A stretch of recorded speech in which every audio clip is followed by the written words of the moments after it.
the relics of man's past. Abandoned and crumbling churches, the decaying profile of a castle. They add a sad beauty to a landscape. By day, they comfort us with the knowledge that this land has a history. But at night, when our superstitions are so much closer to the surface, they uncover our primitive fears.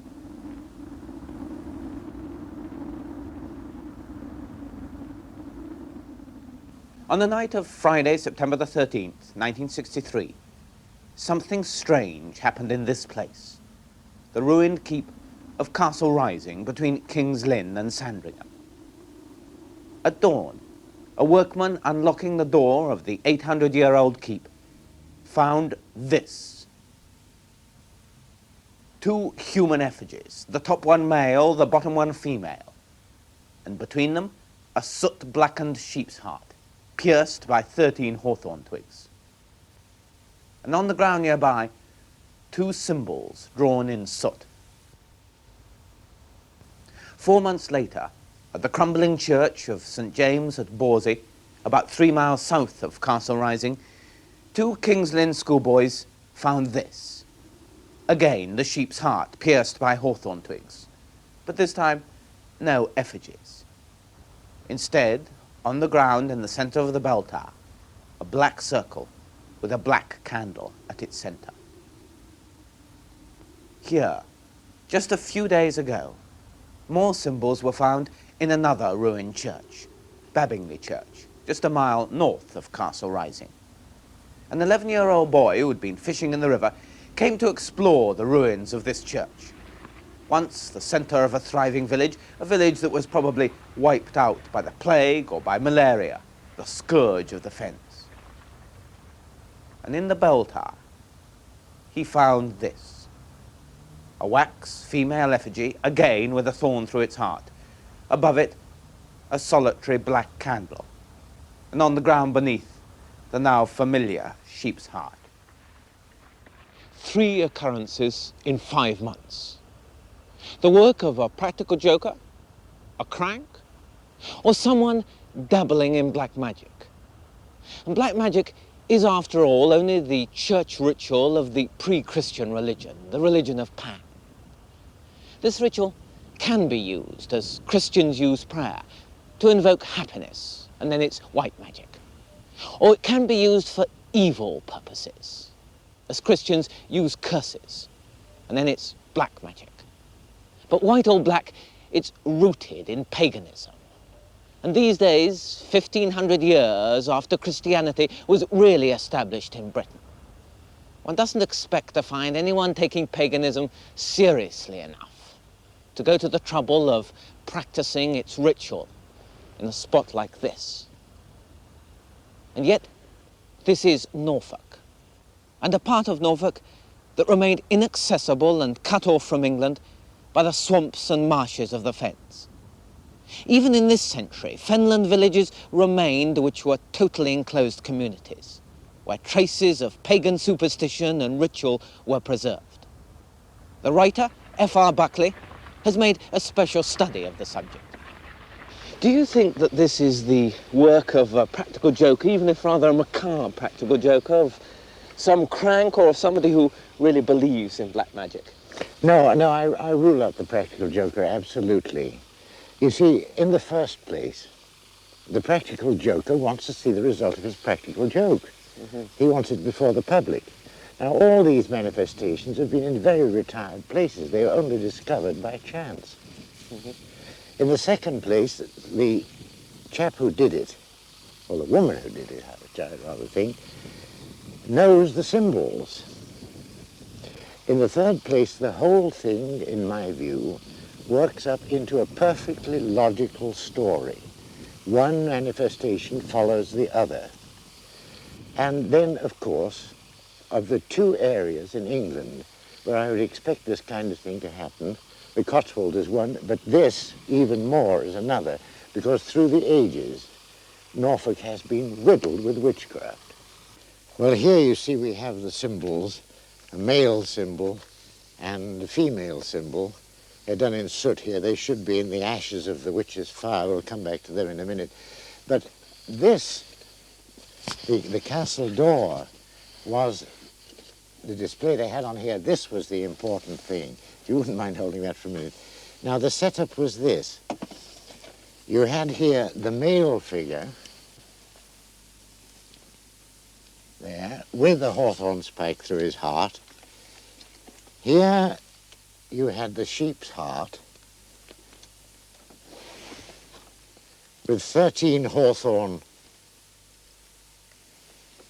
twigs driven through it. Mm-hmm. And here you have the female figure, also pierced through the heart with hawthorn twigs. Now, this, in my view, amounts to a public statement of the case. The castle door is the most public place. It's the center of the district, you see. We have here this female figure, the heart and male, all pierced, and this, I think, amounts to this. This man and this woman, I allude to them as the man and the mistress, are having an affair. And the girl in the case doesn't like it. The girl who put them here? The girl who put them here, yes. And she wishes to break up this affair, and she's trying to do it by witchcraft. I should imagine she's a woman probably in her 20s, and possibly being advised to this course of action by an older woman who inherits an old tradition from some village in the fens, you see. This wishes that pain shall come to his heart, pain shall come to her heart, and the pain has come to the heart of the postulant, that is to say, of the girl. These things were put up here at the waning of the moon. That means that the affair, as the moon wanes, so will the affair wane, she hopes. Mm. And the position of this heart juxtaposed to the female figure, in my view always, means that she blames this affair on the mistress in the case, who is quite possibly, I should think, an older woman. And you have there the statement of the case, the protest, in other words, which is here publicly made. Made on the castle, did she expect it to be a spell on the man and the mistress? Yes, that's the idea. She's trying to bring out a breakup of the love affair and the transference, she hopes, of the man's affections to her. I should imagine that he is a younger man of her own age who has probably been seduced by an older married woman, which isn't the first time that's happened. Now, this circle here, the female symbol, you see, has in it a couple of teeth. Now, I don't know what teeth they are, but to me they appear like the teeth of a predatory animal, such as a tiger. She might have got them off an old tiger rug or something, I've no idea. And what do they mean? The symbol simply is that she hopes the teeth of remorse will tear at the heart of her rival, you see. And in both, you notice how the venom is concentrated here on the woman, and there always on the woman. And on her heart. On her heart. It's always attacking the female. That's why I think it's a jealous woman. Now, the second manifestation took place in this ruined church here at Bawsey, which is an absolutely isolated situation, about 3 miles from Castle Rising, situated on a little eminence in the middle of ploughed fields, and a very bleak and completely abandoned situation out of all human intercourse, you might put it. Well, now here we have a totally different situation. We have the heart pierced, lacerated and pierced by these hawthorn twigs, nailed to the wall of the central tower. There are no moments at all. That's the effigies? That's the effigies. There are no moments. And the only thing there is aside from the heart is this black candle, which was found in a soot circle about 5 feet away, under the exact center of the tower. Now, of course, in my view only, there are many interpretations of this kind of thing, The venom, which was so obvious in the other case, has now evaporated. The girl is saying, "My heart's broken, please send him back to me." This, of course, the candle in the circle, constituting a very well-known sexual symbol in witchcraft, which Dr. Freud has taken over since.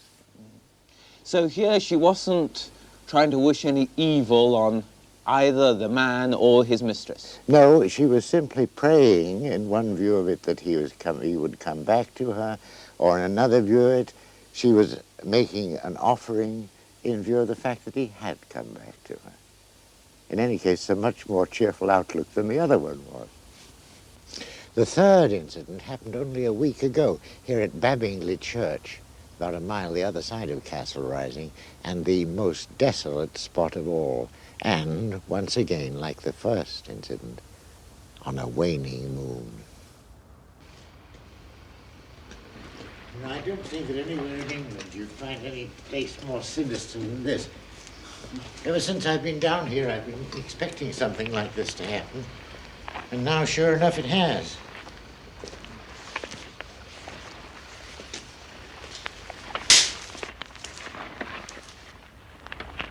You know, any woman who'd come here in the middle of the night at midnight with a waning moon, because she had to have a waning moon for this particular spell, a desolate place like this, well, whatever may be the matter with her, she's certainly got plenty of guts.